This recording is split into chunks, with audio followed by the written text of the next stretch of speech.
Hi, all. Welcome to this week's edition of the Automated Advantage. We're a casual podcast. We talk to business leaders about how they got into business, their perspectives on different things, and you'll learn some interesting facts. This week, we're talking to Jeff Hootselle, who started a business in ScaleSmart and what he's doing to solve some of the problems with people trying to select the right solutions for some big problems. So, looking forward to this episode. Hope you enjoy.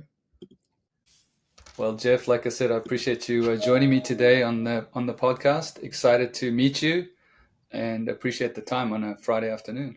Yeah, great to meet you. Thanks for having me on your show. So, looking just kind of, as I mentioned to you, trying to work with like-minded people, startup people who have been in business for a while, and just getting wisdom and understanding from people of lessons learned and things like that. So, maybe to start out with, maybe take me through your journey. You've been in this business for a while. You probably saw some niche that needed to be met, or a gap that needed to be met. So maybe just a little bit of Yeah, background for on sure. how you got to where you are. Happy to. So, yeah, just for brief intro. So, Jeff Hootselle, I'm CEO of a company called ScaleSmart now. So, we're kind of simply we work with mid-sized companies to help them make smarter technology decisions. So, think things like AI, customer experience platforms, contact centers, cybersecurity. That the technology marketplace is pretty overwhelming right now, right? So our role as advisors is to come in and kind of cut through that noise. So we help customers evaluate providers, make sure they're making good business decisions, choosing wisely, for companies that come in and kind of fit their goals and budgets. So we're not necessarily selling technology directly today. We kind of do the translation. Is kind of the way I talk about it. But yeah, I've been in the industry for close to 25 years now in a couple different capacities. So originally started out from just a door-to-door, sales, kind of grinding it out from that side. So a lot of cold calling and then door-to-door sales side on the service provider piece. And that kind of evolved through into, management and channel management side of the house. And really started moving more in advisory roles. So always loved technology. Always thought it was fantastic and really exciting and fun to sell and to see all the ways you can, creatively solve business problems. I think the thing we identified early on, Greg, was, the customer experience is pretty rough when it comes to buying technology, right? It's very cumbersome. Most companies don't do this stuff every day, right? If you're going to replace, let's say, a phone system or a network, you might do it once every 5 years, 7 years. So, when that time comes around to make that change, there's usually some pain involved with an existing provider. They haven't necessarily kept up with all the different providers in the marketplace. So it's, who do I even call? Where do I start? So you start calling lots of different providers. You start, having to have meeting after meeting after meeting, discovery session after discovery session. It's just a really cumbersome solution. And even then, you may not totally have the confidence level that you're making a great choice. For some things, it can be really critical for your business. So we kind of recognize that. And, myself and my co-founder, and thought, hey, maybe we can do this from a different way. Instead of having a product we can sell, maybe we flip this and really focus more on, hey, let's focus on the customer, right? Let's have a conversation about their business where they're having problems and then match them with the technology in the back end, right? So not trying to squeeze that square peg into a round hole all the time and hope it fits, but just, really take more of a consultative approach to it. Yeah. And that's, I mean, like I said, I think that's phenomenal because I've been in this business, and that's the thing. A lot of the way we go to business too is let us understand your business problem. We'll find the right hammer for that nail. They exist, and we'll figure that one out. But the other thing, I was listening to a call this morning, and I'm sure you see this too.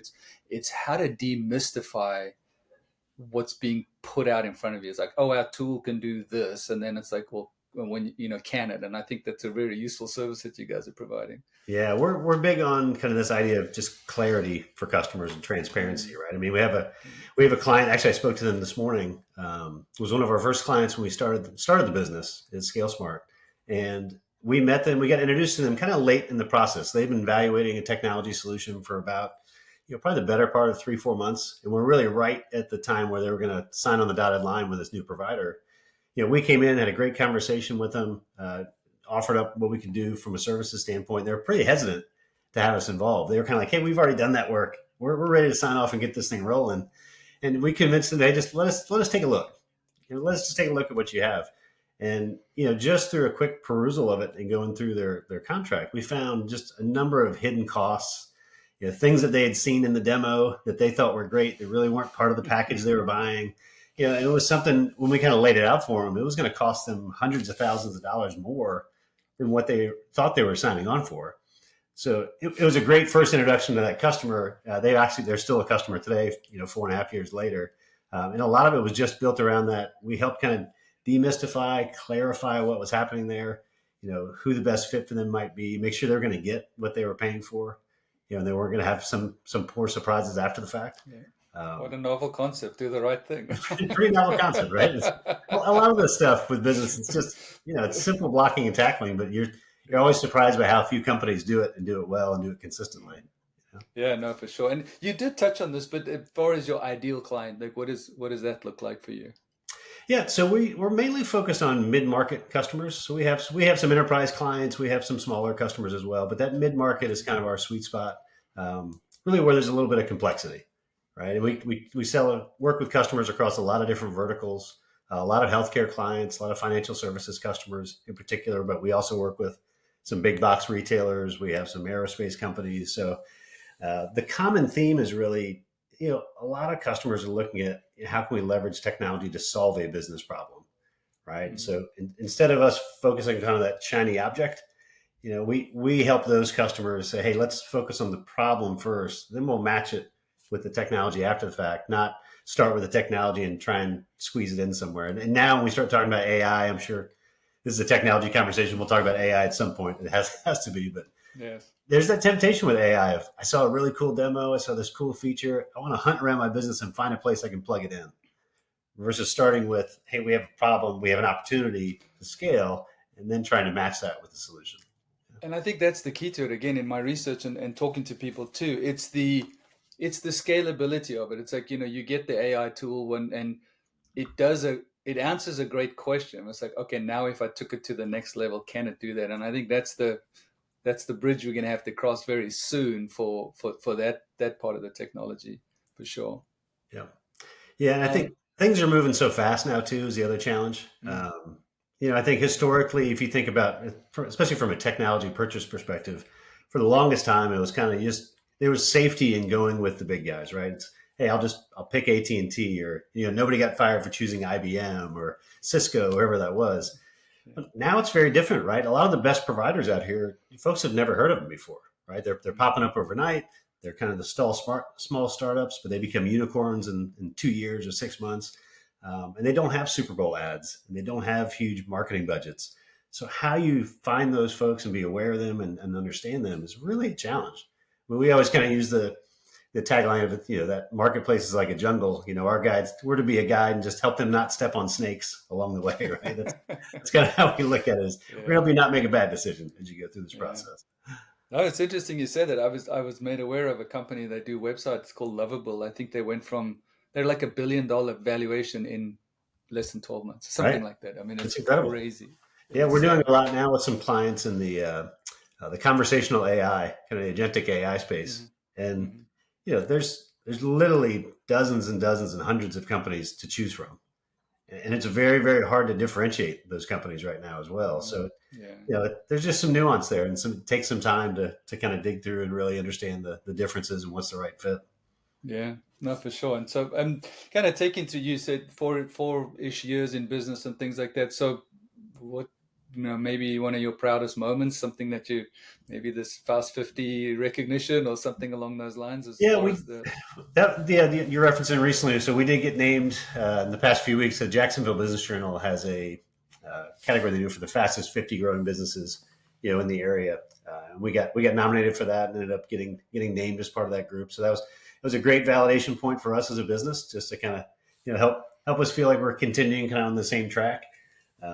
So there's been some things like that, certainly some accolades and awards we've gotten over the last few years. This is great, and that makes you feel good. But, I think our biggest thing I pride myself in as CEO of the company is we've have 100% client retention since we started the company.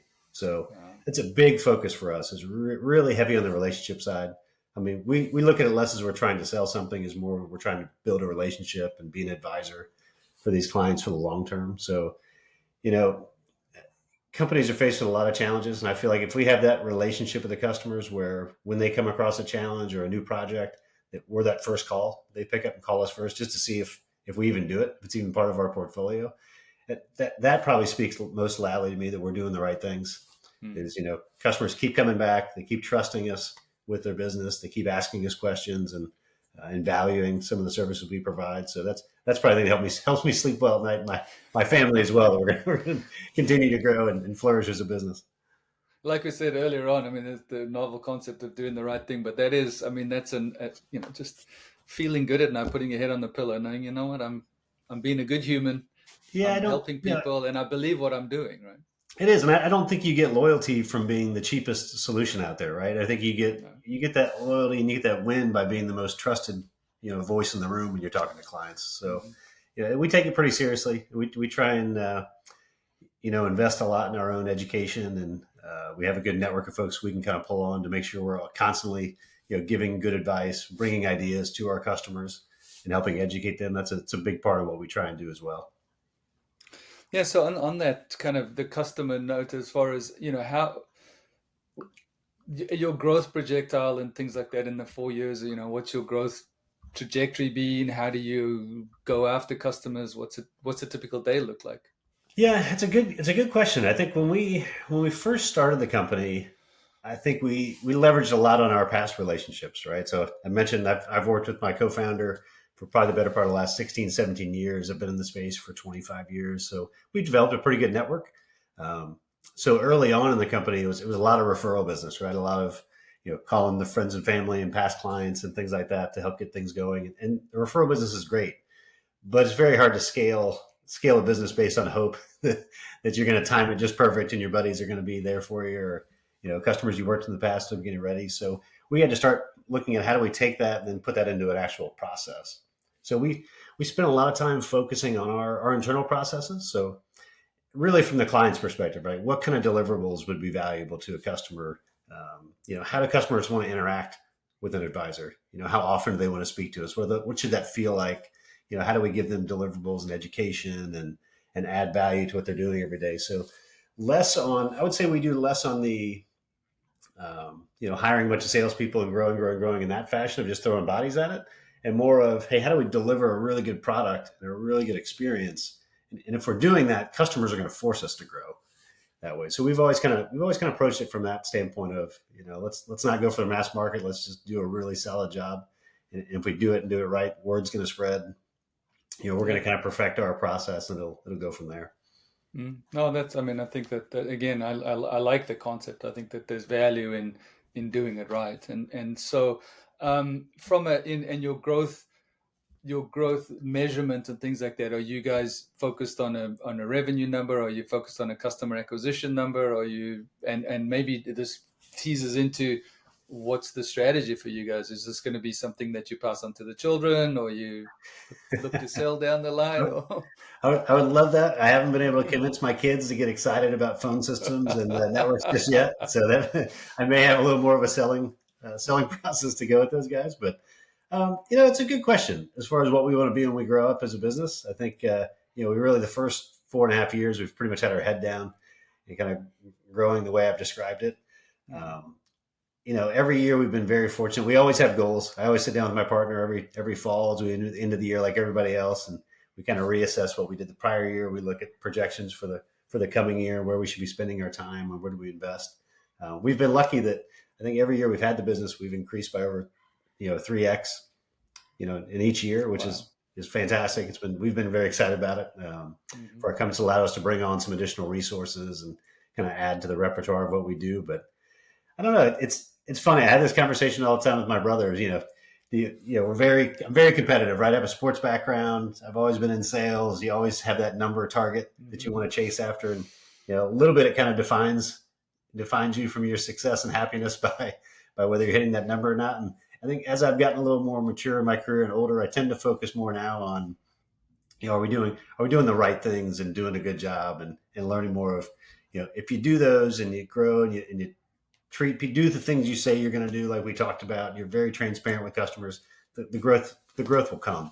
and we'll I happen agree through with that. that. So Yeah. try not to get too Try. stressed about it. I'd be lying if I said I didn't look at the sales numbers every month Yeah. and think Yeah. about the projections, but we try and just focus on really having that clarity and transparency and consistency with our Mhm. customers.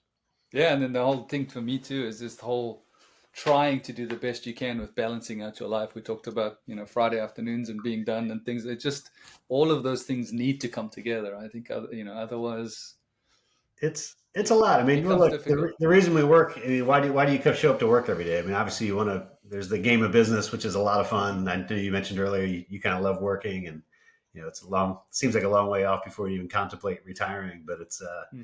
yeah. We also built it to have freedom. That's one of the biggest reasons when we started our company was to have freedom both of time and the ability to be there for the things that are important, whether that's family things or other aspirations and interests we've got. So Hmm. it's been one of the best things about starting my own business was just that flexibility. Um, Yeah, yeah, no, for sure. I can I can value that, and it's definitely a goal that we have. Having worked for some of the larger companies where you feel like you're married to it, and even when you're on vacation, you're not. right. Oh, trust me. I've had a lot of this conversation with my wife when we're on, a trip to Disney with the kids and I'm on my phone on the It's a Small uh, World ride, returning texts and emails. And, it feels like it's very, very hard to unplug at times. So being there, it's done that. still a challenge. I think we're still driven that way, but we try and do better with the balance. I'm going to show my age now. I remember doing Disney World and had a pager, and I had to walk to a payphone and call somebody because I got a page. You have a hard time finding both those right now, a pager and a Exactly. payphone. Exactly. So, kind of, we talked about the goods, and this again for people that are looking to start their own thing and things like that. It's maybe what's been the hardest thing that for over the last few years is just trying to get your business going. Um, yeah, I think when we started the business, we bootstrapped the business. So I think the hardest thing from that was probably time management and delegation. I would think it's a common thing you hear with a lot of leaders. But when you start your own business, Greg, we're probably very similar. That you have you've been in the space for a long time. You kind of know from the the consulting side and the customer side of what to do. But when you start your own business, you're wearing all the hats of the org, right? You're now an accountant and you're doing marketing and you're doing account management and finance and all these different things that you never really anticipated you'd have to work on. It's a lot, right? You have to really be flexible. I think have a mindset of being willing to be humble and be willing to learn and ask a lot of others for advice. Um, finding kind of that trusted group of advisors on your own as a small business owner that you can go to for support and figure things Yeah. out. So I think that was the biggest. It wasn't really a surprise. I mean, I knew that was part of the journey, but I think as you really get into it, it's some late nights and some a lot of learning curve. You're drinking from the fire hose for sure. And the thing is, just also I've learned in the past is you'll see some things as a mistake, but if you only see them as a mistake, it's bad. But if you see them as a learning opportunity, then For you can sure. take some positive out of that Yeah, I think as well. every engagement that you have, whether it ends up positive or negative, whether you kind of win the deal or don't win the deal, you always kind of take it's just you're always kind of refining, right? So we always look at it and say, hey, how can we iterate on this process? Whether it's Yeah. a deliverable we give to a customer, or it's some part of the sales process, or it's even something we're doing on the back end from a tax perspective. We're always looking for ways to iterate and do better. Yeah, no, for sure. So kind of taking that and thinking, okay, so I've got this magic wand, and I'm gonna say, if I had a magic wand and I wanted to fix one or two things right now, what is there anything keeping you up at night, and what are you looking to solve? No, I think it's a good question. Probably if I think about that, there's so much opportunity right now in the technology space. I mean, it's of all it's. I mean, I've been in this career for a couple decades now, and of all the time I've been doing it, I don't think it's ever been a more exciting time in terms of just the possibilities. Right, so many different things you can do, so many problems you can solve, so many different technologies we can bring to our customers and help with. So it's really one, can I multiply myself so I can stay abreast of all the different services that are out there and be educated about them? Uh, but two is really, all right, where do we lean? Who do we lean into? How do we make those choices, and what technologies do we lean into and really go deep with, for as far as from a strategy, from a business perspective? I think that's one of the things we look at is just, hey, there's so much opportunity to get to the day. You only have so many hours a day that you can work and do different things. So Mm. it's it's a lot of just that, of like really making sure you're solid on the time management side and really identifying what the best opportunities are going to be. But it gets back to what we talked about earlier, is you're going to pick some and they're going to be the wrong direction, and being able to kind of stop and do the U-turn and get back on track and get going is going to be a reality of any business that you start. Yeah, absolutely. And so maybe, and not to put you on the spot right now, but talk about, you mentioned, AI, and so we say we're going to touch on that. Any areas that you've leveraged AI for your customer delivery, for your sales process, for your marketing process, anything that you've taken advantage of? We certainly use it from our side for all those things, right? I think we're kind of like most folks are right now. I think it's such an experimentation time right now. I mean, you watch the news every day, right? There's always a new version of ChatGPT or Claude or Perplexity that's on the market. So we try and stay abreast of those things. We try and leverage those tools where we can for the simplest things of managing your inbox and sending emails and correcting grammar and those things to, we leverage it a lot from the marketing side now. And from the organizing and keeping track of information for our customers, right? So as you can imagine, most of the clients we work with, we may do 5-10 different projects with them over the course of 5 or 10 years. And one of the things we pride ourselves in is we're not going to make the customer have to my point earlier, having to keep going through discovery meetings and keep describing their environment and what they're trying to accomplish. And part of our value is that we get to really understand their business and how all the pieces fit together, and then we can leverage that for all the different technologies. So we're leveraging AI from just a repository standpoint, from all that business intelligence and the ability to kind of query that, look up information quickly on customers and those things. But probably most of our time in the AI now is really in the customer space, right? So we spend a lot of time on just customer experience, patient experience in the healthcare side, of just how do we make that better, either from enhancing clients' patient access centers and call centers. We've had a couple of really large projects doing that over the past year. We're working with a large insurance company right now on their first notice of loss calls, right? They want to be able to, instead of having humans to take those calls, which can be a really expensive form of labor, if you get in an accident in your car, Greg, and you have to call it in and report it, hey, can I talk to an AI agent, a conversational bot, basically, and walk through everything that happened and have it create a claim number? But I don't have to wait on hold for a half hour as a customer or a multi-day process. It can just be done instantly and take me through that and still have a great experience with it. So, there's a lot of things we're kind of dipping our toe in and spending some time with clients on kind of exciting new initiatives. So it's a lot of fun. Yeah, and I mean that's interesting perspectives too. So thinking about, we've talked about where you started, kind of how things are going, and so now you've touched on it a little bit with what you talked about, but ideally, and I think maybe the change in the question, I keep saying, what do you think for 12 to 18 months? I think these days we've got to look at 3 to 6 months because it's so fast, right? So, future wise, short, medium, and long term, like what's in the cards? What's going to happen? Yeah, I think the prediction side is a tough game right now. If you're a futurist, it'd be a tough prediction model. I was on a podcast last week, and a gentleman asked me that, what do you expect the next 3 years? And I had kind of the same response, Greg, of I don't think you can predict that more than about 6 months right now. But I think it's going to be a time of experimentation, I think, now. So I think customers are all trying to get experiment with artificial intelligence and machine learning and different solutions. So we encourage a lot of our clients to move quickly. I think people are used to buying from the traditional buying process, where we need to do an RFP, and we're gonna write out a 20-page document, and then we're gonna find 5 vendors, and we're gonna go through this 12-month-long process to make this technology decision. That just doesn't work anymore. By the time you get to the end of that process, the product may not exist, or it may be totally different from what it was to begin with, because the technology is just moving so quickly, or a new provider's popped up that you might have missed out on. So we're telling clients right now to look at small areas they can plug these technologies into. So find an area that's low risk but potentially high reward. So if you have an area where, so in healthcare, we have a lot of companies that spend a lot of time on appointment rescheduling or appointment confirmations. That can be tens or hundreds of thousands of phone calls every month that agents are having to take. It's not rocket science, right? Greg, you're calling me to say, hey, is my appointment still on for 10 a.m. tomorrow? Okay, great. You're still good. That's not a call a human should have to take, right? So, exactly. So looking at an AI you can plug in to receive and handle those phone calls, that now frees up those human agents to take the more complex, more sensitive calls, and better satisfies the patients calling in that just want that comfort of, my appointment's still good and on the call tomorrow. That's a great area where it's pretty low risk for the company, but it can really alleviate some pain and some volume that they're experiencing right now. So we love projects like that, where it's, hey, we can deploy this pretty quickly. We can quickly iterate on it and learn from it what the process looks like when we're doing an AI solution, but can also give some confidence to that group to say, hey, we picked this little problem, we solved it, here's the benefit. All right, now we can do the next one and the next one.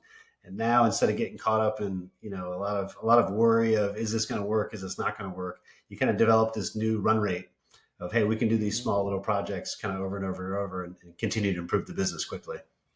Yeah, no, that's interesting. I said to my dermatologist the other day, I'm like, I don't know how people miss appointments because I get 22 texts like Right. from my appointments on Monday, from Friday afternoon until Monday morning. Right. I don't know how people miss it, but apparently they do. But I mean, it's their day-to-day life. We've just become so used to the instant access and the instant ability of everything. But at the same time, you do want to make sure that you're not wasting your time and things like that. Yeah, So and I think there's a little sensitivity because it's brand new. I think a lot of companies are really sensitive to the customer's going to be okay with this. Is the customer going to be okay when they get a bot that calls them for my business or that receives a phone call? And I think the reality of it is, if I gave you the option to sit on hold for 15 minutes and wait to get your question answered or get it answered immediately, by an AI agent potentially, and then still have a very good interaction, I think it's a much higher percentage that would rather go that route than talk to a regular human being, have to sit and wait on hold and kind of be passed around. And time's just very valuable now. People are becoming more comfortable with self-service type models, yes. and handling customer service resolutions via chat, via SMS, via, phone call. I think it's becoming much more commonplace. Yeah, no, for sure. So we're getting to I didn't want to take too much of your time. 30 minutes is up, but really enjoyed the conversation and love the insights. I mean, I think you've touched on it, but maybe again putting you on the spot for a second, but one word of wisdom to people starting up and Yeah, I think the biggest thing I can say that's been our benefit, we look at kind of our superpowers, probably overstating a little bit, but it's just consistency. I think anytime you start a business, and you probably have your experience with working with other companies, of the ones that are consistent, that they show up, they help educate you, they're very transparent, they kind of look at everything through the customer's eyes. If you say you're going to do something, you do it. As simple as that sounds and as basic as it sounds, it's not sexy, but it'll scale, right? You'll grow your business if you're doing those things. Customers appreciate it. Agreed. And I think it's just one of those, just get up every morning and, time to make the donuts. Get in there and start working. But it's for us, it's proven it's paid off, and we're going to kind of stick to that model. Well, no, that's exciting. And like I said again, I absolutely appreciate the time. I appreciate the insight. I like the ease of conversation, and all the insights have been phenomenal. So I'm going to stop recording. I think we'll stay on, but let me just say stop.